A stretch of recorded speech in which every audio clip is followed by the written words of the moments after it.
I believe so. The fundamental change was horror movies almost always had a good ending. Order is restored. The nightmare is over.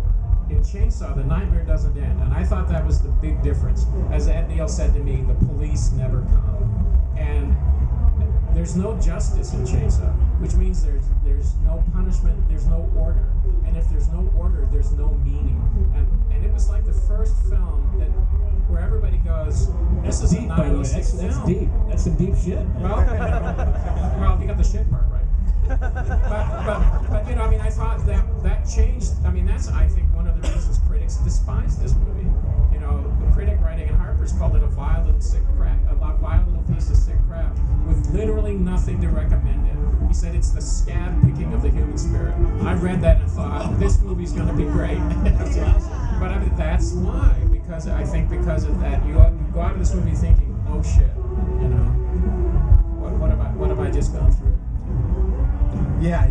Like I said, the fact that it was just open-ended, you almost came up with an ending to it in your own mind, whatever that was, you know. And I really thought that was just a great way to end that particular type of film. Kirk, I have a question. Yes. What was the first thing you ever bought that you were so excited to buy that was horror memorabilia? That would be an Aurora monster model. Yeah. The Frankenstein model.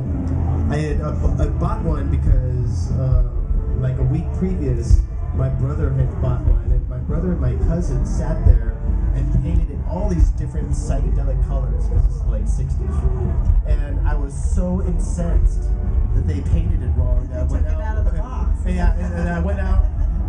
I saved enough money, went out and bought my own model and painted it the way I thought it was supposed to be painted. It wasn't until decades later that I realized that my brother and my cousin were on acid.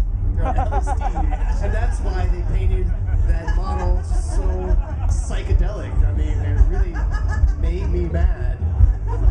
And, but you know, by then I'd already had the bug, and it was fed even more by buying that model, and then eventually I bought all the Aurora monster models numerous times, because when I get tired of them, I blow them up with firecrackers or set them on fire or throw them off the roof, or you know, build a catapult or whatever, just anything. Were they easy to find? Yeah, they're at that point they're everywhere back then, you know, late 60s, early 70s, up until like, you know, 74, 75, you can buy